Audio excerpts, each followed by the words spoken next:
बोले शिव सुनकर भोलेनाथ की जय हो। दक्ष की तपस्या और देवी से शिवा का उन्हें वरदान देना।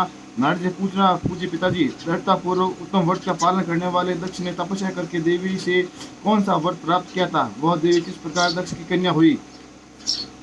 ब्रह्मा जी ने कहा, नारद तुम धन्य हो। इन सभी मुनियों के साथ भक्तिपूर्ण इस प्रसंग को सुनो। मेरी आज्ञा पाकर उत्तम बुद्धि वाले महाप्रजापति दक्ष ने इक्षित सागर से उत्तर तट पर स्थित हो देवी जगदम्बिका को पुत्री के रूप में प्राप्त करने की इच्छा तथा उनके प्रत्यक्ष दर्शन का कामना कामना लिए उन्हें हृदय मंदिर में विराजमान करके तपस्या प्रारंभ की। दक्ष ने मन को संयम में रखकर दृढ़तापूर्वक कठोर व्रत का पालन करते हुए शौच संतोष आदि से नियमों से युक्त हो 3000 दिव्य वर्षों तक तप किया। वे कभी जल पीकर रहते, कभी हवा पीते थे और कभी सर्वथा उपवास करते थे। भोजन के नाम पर कभी सूखे पत्ते चबा लेते थे। मुनिश्रेष्ठ नारद तदंतर यम नियम आदि से युक्त हो जगदम्बा अंबिका को पूजा में लगे हुए दक्ष को देवी शिवा ने प्रत्येक दर्शन दिया। जगन्मयी जगदम्बा का प्रत्येक दर्शन पाकर प्रजापति दक्ष ने अपने आप को कृत्य कृत्य माना और वे कालिका देवी के सिंह पर आरूढ़ थी। उनकी अंग कांति श्याम थी, मुख बड़ा ही मनोहर था। वे 4 भुजों से युक्त थी और हाथों में वर्द, अभय, नील कमल और खड़ग धारण किए हुई थी। उनकी मूर्ति बड़ी मनोहारिणी थी। नेत्र कुछ लाल थे, कुछ खुले हुए केस बड़े सुंदर दिखाई देते थे। उत्तम प्रभा से प्रकाशित होने वाली जगदम्बा को भली भांति प्रणाम करके दक्ष विचित्र वचनावलियों द्वारा उनकी स्तुति करने लगी। दक्ष ने कहा, जगदम्बा महामाय जगदीश से महेश्वरी, आपको नमस्कार है, नमस्कार है, नमस्कार है। आपने कृपा करके मुझे अपने स्वरूप का दर्शन दिया है। हे भगवती, आद्य मुझ पर प्रसन्न होइए। शिव रूपणे प्रसन्न होइए। भक्ति वरदायिनी प्रसन्न होइए। जगन्माय, आपको मेरे नमस्कार है, नमस्कार है, नमस्कार है। ब्रह्मा जी कहते हैं, मुने स्वयं चित्त वाले दक्ष के इस प्रकार स्तुति करने पर महेश्वरी शिवा ने स्वयं ही उनकी अभिप्राय को जान लिया। तो भी दक्ष के इस प्रकार का, दक्ष तुम्हारी से उत्तम भक्ति से मैं बहुत संतुष्ट हूँ। तुम अपना मनोवांछित वर मांगो। तुम्हारे लिए मुझे कुछ भी अदेय नहीं है। जगदम्बा की ये बात सुनकर दक्ष वह बहुत प्रसन्न हुआ और उन शिवा को बारंबार प्रणाम करते हुए बोले। दक्ष ने कहा, जगदम्ब महामाय, यदि आप मुझे वर देने के लिए उदित है तो मेरी बात सुनिए और प्रसन्नतापूर्वक मेरी इच्छा पूर्ण कीजिए। मेरे स्वामी जो भगवान शिव है, वे रुद्र नाम धारण करके ब्रह्मा जी के पुत्र रूप से अवतीर्ण हुए हैं। वे परमात्मा शिव के पूर्व अवतार है, परंतु आपका कोई अवतार नहीं हुआ। फिर उनकी पत्नी कौन होगी? अतः शिवे, आप भूतल पर अवतीर्ण होकर उन महेश्वर को अपने रूप लावण्य से मोहित कीजिए। देवी आपके सिवा दूसरी कोई स्त्री रुद्रदेव को कभी मोहित नहीं कर सकती, इसीलिए आप मेरी पुत्री होकर इस समय महादेव की पत्नी होइए।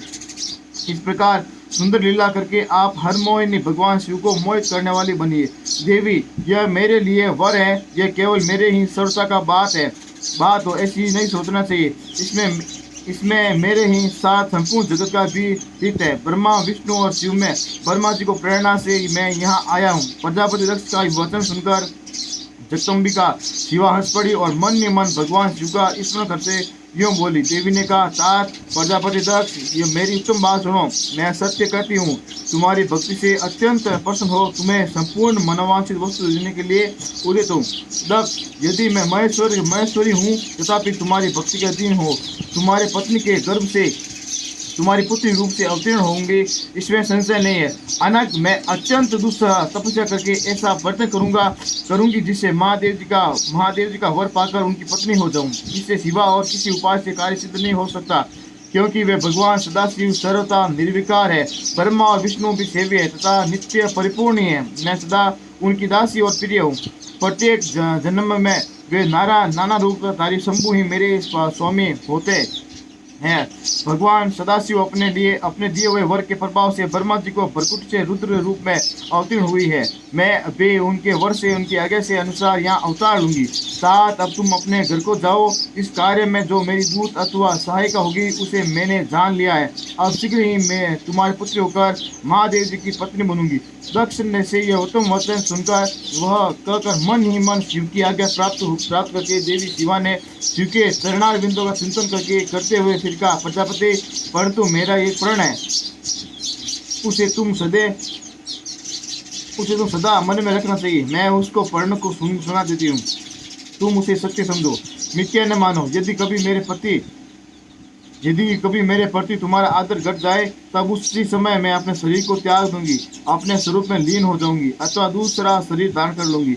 मेरा यह कथन सत्य है। प्रजापति, प्रत्येक सर्ग या कल्प में तुम्हें यह वर दे दिया गया है, मैं तुम्हारी पुत्री होकर भगवान शिव की पत्नी होंगी। मुख्य प्रजापति दक्ष से ऐसी कहकर महेश्वरी शिवा उनके देखते देखते वह अंतर्धान हो गई। दुर्गा जी के अंतर्धान होने पर दक्ष भी अपने आश्रम को लौट गए और यह वचन सोचकर प्रसन्न रहने लगे कि देवी शिवा मेरी पुत्री होने वाली है।